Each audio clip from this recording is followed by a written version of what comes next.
안녕하세요. 정신분석의뜰입니다. 컴버그의 인격장애와 성도척에서의 공격성 살펴보고 있는데 오늘은 14장입니다. 컴버그 선생님이 우리 임상 현장에서 나타나는 전이에 대해서 세 가지 종류의 전이에 대해서 설명을 하고 있습니다. 우울증적 전이가 있고 편집증적 전이가 있고 그 다음에 정신병들적 전이가 있다고 이렇게 세 가지 종류의 전이를 설명하는데 가장 깊은 단계에서 나타나는 게 바로 정신병질적 전이죠. 그 다음에 조금 치료가 되면 편집증적 전이가 나타나고 그 다음에 조금 더 많은 치료가 되면 우울증적 전이를 나타내 보이고 있는데 이 부분에 대해서 개념 정리를 한 다음에 구체적으로 임상 현장에서 사례를 들어서 어떻게 나타나는지에 대해서 설명해 주고 있습니다. 오늘은 개념 정리를 살펴보고요. 그 다음 주에는 이 구체적인 사례를 들어서 그 전이가 어떤 식으로 나타나는지에 대해서 우리가 살펴보도록 하겠습니다. 자, 먼저 설명 들어가면요. 경계선 환자들은 초자아 병리를 많이 나타내 보고 있습니다. 초자아가 문제가 생긴 사람들이거든요. 그래서 이 초자아 병리가 이제 전이에서 이렇게 발달되어 나타나는데 주로 많이 나타나는 게 속이는 겁니다. 그리고 어린아이들 같은 경우는 훔치는 것들 이런 것들 나타나는데 자, 이 경계선 환자 치료에서 가장 우선순위에 두어야 할 것은 환자가 의사소통 과정에서 치료자를 의식적이든 고의적이든 속인다는 겁니다. 이렇게 속이기 때문에 우리가 이 치료자가 환자의 정서 상태와 현실을 오판하기가 쉽다는 겁니다. 이렇게 되면 분석이 잘 안 되지요. 오판하니까. 거짓된 정보를 가지고 우리가 다루어야 되니까 분석이 제대로 상담이 제대로 이루어질 수가 없습니다. 자, 이 환자의 속임수는 정보를 은폐합니다. 막 우리에게 알려줘야 될 정보에 대해서 안 알려줍니다. 그럼 우리가 어떻게 분석하고 어떻게 상담을 합니까? 그죠? 이 환자가 정보를 노골적으로 의식적으로 이걸 안 가르쳐 줍니다. 은폐해버리고요. 그 다음에 노골적인 거짓말을 합니다. 그리고 어떤 식으로든 또 치료자를 혼란시키거나 또 치료자를 착취하기 위한 조종 행동 등이 막 나타나기 시작합니다. 막 시간을 어긴다든지 시간 늦게 온다든지 막 지 마음대로 자기 시간 조종해 달라든지 그런 식으로 이 치료자를 굉장히 힘들게 하거든요. 이런 거짓된 행동들이 초자 병리적인 문제들이 이렇게 거짓된 행동들이 나타나기 시작을 합니다. 참 치료가 많이 힘들지요. 자, 이 컴버그는요. 이 치료하는 과정에서 환자의 속임수가 나타나고요. 또 이렇게 투사가 또 막하니 나타나고 투사적 동일시가 많이 나타나거든요. 전이 속에서 이렇게 속임수가 나타나고 투사가 지배적인 이 기간을 뭐라고 했냐면 정신병질적 전이라는 용어를 통해서 표현을 하고 있습니다. 컴버그가 말한 거거든요. 그러니까 이 치료 단계 중에서 참 많이 힘든 단계지요. 막 속임수 일어나고 투사적 동일시 일어나서 막 치료자를 힘들게 하는 이 전이가 올라오는 이 단계를 정신병질적 전이라는 단어로 이렇게 설명을 했습니다. 자, 컴버그는 환자가 전이에서 기만적인 태도를 보일 때 다른 자료들을 다루기에 앞서서 이 전이를 상세하게 탐색하고 해석을 통해서 해소를 하라고 이렇게 얘기를 하고 있습니다. 이거를 해석을 하지 않을 때, 해소를 하지 않을 때 이 모든 것들은 이제 치료 과정에서 이 스며들어 가지고 이 치료가 제대로 안 되게 만들어 버리죠. 치료적으로 어떤 관계가 치료적인 관계가 침체가 된다든지 치료가 실패되는 원인이 되기 때문에 이것부터 먼저 정신병질적 전이 이 거짓된 속임수를 다루어라고 이렇게 얘기를 하고 있습니다. 자, 심리치료 과정에서 치료자는 환자하고 솔직하고 온전한 의사소통을 해야 되죠. 우리 분석가도 솔직해야 되지만 그 사람들도 솔직하게 자신의 것들을 표현해 줘야 되죠. 거짓이 들어오면 우리가 어떻게 분석을 할 수가 있습니까? 이 온전한 의사소통하는 법을 배워야 되는데 이분들이 사람을 믿지 못하기 때문에 이렇게 정말 정직한 솔직한 의사소통을 하지를 않습니다. 자, 치료자는 이런 정직한 의사소통의 장을 열기 위해서 환자의 정신병적인 이런 전이를 먼저 해소하는 이 문제를 다루어야지만이 다른 단계로 넘어갈 수가 있습니다. 이 가장 힘든 단계에서 신경전을 펼쳐야 되는 거죠. 자, 이 정신병질적 전이에 대한 치료적 접근에서 중심적인 측면 중에 하나는 환자에게 재치 있으면서도 직접적으로 그의 기만성을 직면시키는 겁니다.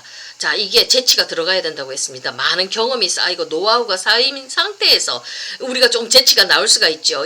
저희들 같은 초보 같은 사람들, 이렇게 연륜이 작은 사람들은 이 재치라는 것들을 이렇게 잘 표현이 안 되어지죠. 얼어붙지 않습니까? 그러니까 조금 더 부드러운 상태에서 좀 더 실력이 쌓인 상태에서 이런 재치라든지 이런 언어적인 재치 같은 거는 경험의 노하우 속에서 나올 수가 있는데 이런 게 이제 필요하다고 얘기를 하고 있습니다. 이거 이제 환자에게 그의 기만성을 직면시키기 때문에 까탕 잘못하면 딱딱해버리면은 환자가 공격받는다고 느껴지죠. 그러니까 환자로 하여금 치료자에 대한 직접적인 공격을 야기할 수가 있는 겁니다.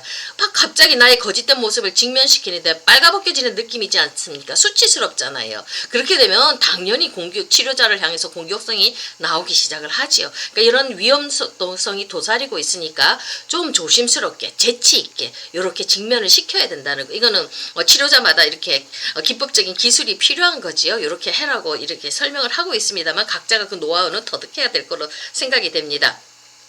자, 많은 경우 환자는요, 정직함에 대한 욕망도 가지고 있습니다. 그리고 부정직함에 대한 욕망도 또한 가지고 있습니다. 요 사이에서 심리내적인 갈등을 겪습니다. 자, 이것은 왜 이런 사람들이 이렇게 하느냐면, 심각하게 일관되게 되지 못한 부모님들, 그 다음에 부정직하다고 지각된 부모 이미지하고 무의식적으로 동일시하고 있기 때문에 이 사람들이 이런 행동을 보이는 거거든요. 또 특히 자기애적 인격장애 환자 같은 경우는 의존적인 자기의 부분이 있죠. 그거 말고 반대편에 뭐냐면 가학성에 물든 어떤 병리적 과대자기가 있죠. 요게 정신병질적 전이를 발생시키는 역동을 구성하거든요. 그러니까 굉장히 거칠게 나오겠죠. 그러니까 이 사람들은 어렸을 때 경험했던 부모가 일관성 있게 이 사람들을 대해주지를 못했기 때문에 정직한 부모를 만난 게 아니라 부정직한 부모의 이미지하고 무의식적으로 동일시 되어져 있기 때문에 이 사람들이 이렇게 제대로 된 정직한 행동들을 다른 타인에게 보이지도 못하고 타인을 믿지도 못한다는 겁니다. 그러니까 그렇지만 그래도 정직함에 대한 욕망도 가지고 있기 때문에 심리내적으로 굉장히 혼란스럽죠. 이런 사람들의 왜 이렇게 이 사람들이 부정직할 수밖에 없는지는 우리가 태어나서 겪었던 그런 원가족의 경험들이 이 사람들이 이렇게 만들었다는 걸 우리가 이해를 하게 되면 그 사람들을 좀 더 공감적인 태도로 우리가 대할 수가 있겠지요. 자, 이런 환자의 공통점은요. 그러니까 이게 공통점이 뭐냐면 인간의 친밀감이라든지 서로 상호 의존한다든지 정서적으로 서로에게 헌신한다든지 사랑이 전반적으로 안 나타납니다. 부패되어 있다는 겁니다. 좋은 부모에서 일관된 부모, 정직한 부모에게서 이 어떤 일관성을 경험한 것이 아니라 이 부정직한 부모 이미지와 내적으로 이렇게 무의식적으로 동일시하고 있기 때문에 부모를 믿지 못하지 않습니까? 좋은 것들을 경험해내지 못했기 때문에 인간을 못 믿는 거예요. 사람과 사람과의 나누는 이 친밀함에 대한 것들, 정서적으로 헌신하고 사랑하는 이런 것들을 못 믿는 거예요. 이게 부패되어져 있기 때문에, 오염되어져 있기 때문에. 그러니까 당연히 치료자도 못 믿지요. 그러니까 이 사람들이 자신의 정직함을 드러내려고 하지를 않겠죠. 두렵지 않습니까? 자, 전형적으로 이런 정신병질적 전이의 기원에 대해 그리고 그것이 치료적 관계에 미치는 영향에 대한 탐색해야 되죠. 그래야지 이것들이 해소가 되어지지 않습니까? 그러니까 실랭이 하면서 이게 탐색이 되면서 이게 조금씩 이제 해소가 되어집니다. 이러면 시간이 지나면 그 전이가 이제 정신병질적 전이가 치료자하고 일관성 있는 치료자와의 경험을 통해서 이 사람들이 싹 바뀌기 시작합니다. 이제 정신병질적 전이가 아니라 이 조금 어느 정도 치료자를 믿을만 하면 이 사람들에게는 다른 종류의 전이가 또 올라오기 시작합니다. 요때 올라오는 게 편집증적 전입니다. 자, 환자는 차츰 치료 작업의 진전을 위해서 이 좋은 분석가를 통해서 자기 부모하고는 다른 부모를 경험하지요. 일관성 있게 지켜주고 경계선을 튼튼하게 지켜주는 울타리를 쳐주는 그런 좋은 초자를 가진 분석가를 만났어요. 그러면서 이제 이게 조금 더 신뢰가 생기면서 이게 이제 조금 이제 치료 작업을 하면 과정에서 이 사람들은 어떻습니까? 아, 이제는 솔직하게 대화를 나눠야 되겠구나. 이 치료 작업의 진전을 위해서는 솔직성을 필요로 한다는 것을 이 사람들은 차츰 이해하기 시작하면서 자신을 노출하기 시작합니다. 자, 근데 그와 동시에 너무 맨살이 드러내는 것에 대한 두려움과 불안이 있지 않습니까? 거기에 익숙해져 있지를 않거든요. 내가 이런 나의 모습을 드러내면 이게 치료자들로부터 거절당할 것이다. 비난당할 것이다. 공격을 받을 것이라는 불안과 공포도 같이 올라온다는 겁니다. 의심이 올라오기 시작을 합니다. 자, 좋은 관계 경험을, 자기를 수용해주는 경험을 하지 못했던 분들이지 않습니까? 그러니까 이 치료자가 좋기는 한데 정말 다른 사람과 건강한 경계와 울타리를 가지고 있는 치료자를 경험해서 좋기는 한데 내 벌거벗은 모습을 드러내 보였을 때 저 사람이 혹시나 나를 공격할 거는 아닌가, 나를 비난할 거는 아닌가 하는 의심이 올라오죠. 아직 이 부분은 치료가 안 되었기 때문에 이렇게 스물스물 올라오는 게 이제 편집증적 전이가 올라오는 겁니다.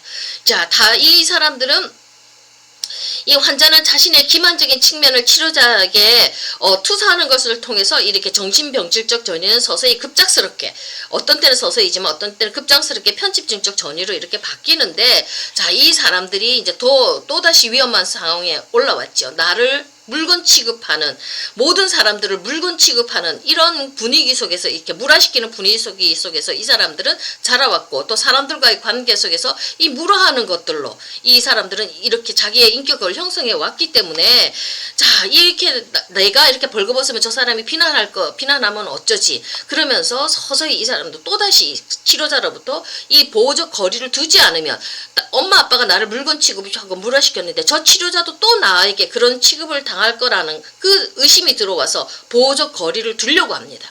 거리를 두려고 하고요. 치료자하고 이렇게 저 보호적 거리를 두지 않으면 내가 또 위험에 처할 거라는 이 생각을 하는 거예요.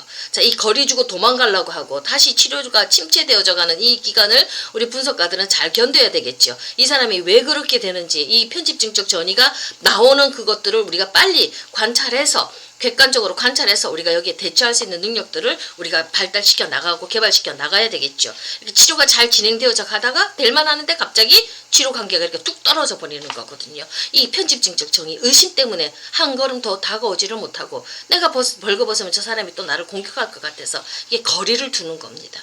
자, 이렇게 이런 태도 때문에, 이런 자신의 이런 태도 때문에 치료자가 자기를 미워하거나 어떤 무방비 상태의 물건으로 이렇게 취급할 거로 믿기 때문에 좀 더 이렇게 자꾸 치료로부터 도망가려고 하는데, 우리가 인내해주고 기다려주고 도닥거려주는 그런 치료적인 기술들은 필요하지요. 자, 이런 것들이 이제 치료 편집증적 전이라고 그랬고요. 자, 요거 다음에 이제 계속 이제 실행이 하면서 좀 더 깊은 치료가, 이것도 해소가 되어지고 편집증적 전이도 해소가 되어지면 많이 이제 양가 감정이 통합되어지면서 이 사람들이 치료적으로 조금 더 깊은 치료로 들어가게 되면 우울증적 전이가 올라오기 시작합니다.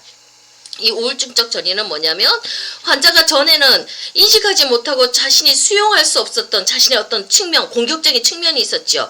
이거 지금 치료자한테 마음껏 퍼부었지 않습니까? 이걸 이제 자기가 보게 되는 거예요. 자신의 그 거치는 면들, 공격성들, 파괴적인 면들을 이 사람들이 이제 자신의 그 모습들을 수용하면서, 직면하면서 수용하게 되거든요. 자, 이렇게 이제 특히 자신의 인식되지 않았던 공격성을 이제 성장해서 치료가 되어서 인정할 수 있는 능력을 갖게 되었는데, 여기서부터 또 문제가 나오지요. 나는 아무 이유 없이 저 치료자를, 나에게 이렇게 헌신했던 치료자를 내가 막 공격했거든요. 자, 요때 우울증적 전이가 올라오는 겁니다. 환자는 자신이 공격한 대상, 그 치료자가 악하지가 않고 가학적이지도 않고 포악하거나 부정적한 그런 치료자가 아니라 자신을 도와주려는 선한 치료자라는 것. 내가 이 사람을 공격했구나, 자신의 자식, 이 사람을 내가 공격하고 그렇게 악하게 취급했구나, 이런 것들을 직면하게 되면서 우울증이 올라오기 시작하는 겁니다. 우울증적 전이가 올라오기 시작합니다.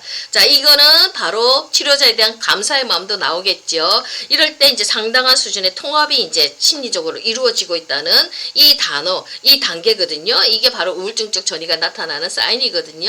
그러니까 이런 전이를 밟아간다는 거, 경계선적 이 사람들 치료할 때 먼저 정신병질적 전이가 나오고, 그 다음에 편집증적 전이가 나오고, 많이 통합되어질 때는 우울증적 전이를 보인다는 거, 이 단계에 대해서 설명을 했는데, 다음 주에는 이 단계가 구체적으로 어떻게 이렇게 이루어지는지 한번 임상 사례를 통해서 한번 살펴보도록 하겠습니다. 감사합니다.